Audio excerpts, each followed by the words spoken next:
This is Dejobnik, your command post for clarity and perspective.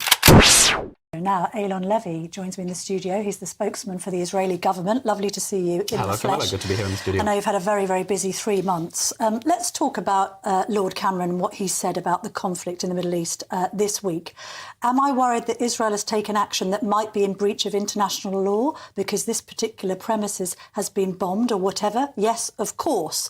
Is the Foreign Secretary in support of Israel? Are you worried about what he's saying about you breaching international law potentially? The Foreign Secretary and the British government absolutely stand behind what they said immediately after the massacre when the Houses of Parliament and 10 Downing Street were lit up in the colours of the Israeli flag. And that is Britain wants Israel to win this war. And we saw just before those remarks by Lord Cameron, which were taken out of context by the press, he said, after consulting Foreign Office lawyers, he has no reasons to think there are violations of international law. And he was very clear in that very interesting column he wrote with the German foreign minister that Hamas must lay down its arms. There can be no future for Hamas in a post-war Gaza. And we know that the United Kingdom still stands shoulder to shoulder with us as we fight to bring back the hostages and bring to justice the terror regime that perpetrated those unspeakable atrocities 100 days ago. Are you worried, though, that UK and US support is slightly wavering? I mean, these concerns about whether you have or haven't breached international law,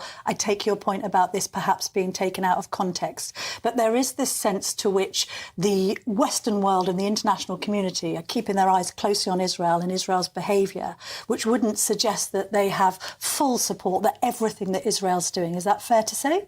I think Britain, the United States and the rest of the Western world understand that we are fighting for humanity on the front lines of humanity. They understand that after Hamas invaded Israel on October 7th, massacred 1,200 people, abducted 250 people, anything short of a total Israeli victory over Hamas would send a message to terrorists and violent extremists all around the world that you can massacre people and democratic societies have no right to fight back.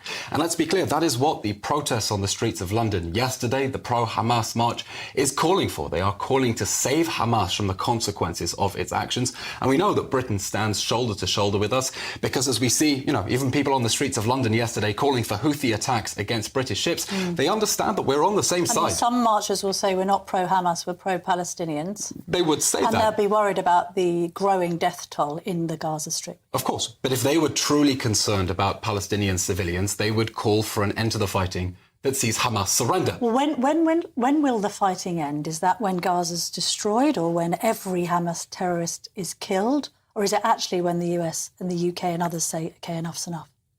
We're in a fight for our lives now. There will be no end to the fighting that leaves the hostages in Gaza and Hamas still in power. Because the first thing that Hamas did after burning, beheading and raping so many people, abducting all those hostages, was to tell us that it wants to do it again and again, and one October 7th was not enough. We want to end this war. But we want to end this war in a way that makes sure Hamas cannot attack us again, because that is its reason for existing, in order to wage never-ending war and jihad against our people.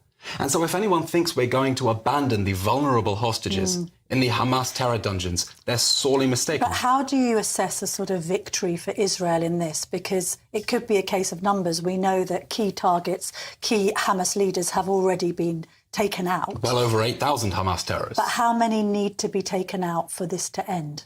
Our goals in this war... Every single one? And what does that look like in practice? And how long might that take, do you think?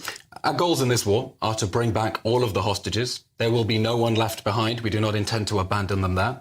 And to destroy Hamas's governing and military infrastructure. And by the way, our fight against Hamas is very similar to the fight that Britain and 85 other nations had against ISIS a decade ago. They understood they can't defeat an idea. No one thought they were going to destroy Islamic extremism for all. But you can remove it from power. And Britain joined together with other nations to say ISIS cannot have territory from which to conduct attacks against the rest of the world. And our fight is very similar, with one small difference. This isn't 1,000 miles away. This is literally our backyard. Some people's homes in Israel are only meters away from the Hamas terror regime that is telling us it wants to burn whole families again. And we need our people to be able to go home, to go to the homes that were burned to a cinder on October 7th, and to sleep safely in their beds. And for that to happen, the Hamas terror regime can no longer be their neighbour. And what of those who accuse Israel of committing a genocide? You'll be familiar with the scenes at The Hague, South Africa, of all nations, bringing a claim of genocide against the Israelis. I was interested to see former Labour leader Jeremy Corbyn pop up at that hearing. I don't know what your response was to the hearing, but also his presence at it. Defending Israel at that case was the expert who literally wrote the textbook on international law, and on the other side was Jeremy Corbyn. Camilla, on October 7th, it was Hamas that perpetrated an act of genocide. It sent its death squads with a mission to burn, behead, rape, torture, mutilate, and abduct as many people as possible. And we are fighting to bring back the hostages and to bring Hamas to justice. And we think it is outrageous that South Africa has decided to act as the legal arm of Hamas. Because what South Africa is trying to do at The Hague is to give Hamas a stay of execution, to intervene, to save Hamas's skin and shield it from the consequences of the bloodiest massacre of Jews since the Holocaust. South Africa will be saying that it's trying to stand up for the people of Gaza, not necessarily Hamas as a regime. South Africa, on October 8th, blamed Israel for the massacre. South Africa is a country that has aligned itself diplomatically with Iran and Russia and Hamas. And we think it's tragic that a country that once had a reputation of so proudly fighting against racism is now fighting pro bono on the side of the biggest racist of all and trying to save Hamas from the consequences of that. And by the way, the UK has also said South Africa's case, we say it's absurd. The UK says completely unjustified and wrong. But it could be two different things, couldn't it? You know, on one hand, you're saying that they are launching this campaign, this hearing against Israel.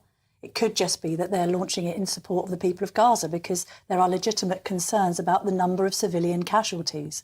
They are legitimate, those concerns, aren't they? There are definitely reasons to be fearful for the safety of civilians, but the answer to that is to demand the surrender of Hamas, to demand that the terror regime that perpetrated those atrocities lay down its arms, release the hostages, and hand over its war criminals for a tribunal, not to leave them on their feet free to fight again when they are telling us they want to commit repeated acts of genocide. If you think you're standing up against genocide, you don't intervene to save the skin of the terror regime that is telling us one October 7th was not enough. It wants to commit more and more atrocities, and that is why we are committed to fight both Hamas and to fight these absurd proceedings that the United States has said are meritless and particularly galling because the people bringing those proceedings are those committed to further acts of genocide against our people. I mean, we've talked about the strikes on the Houthis.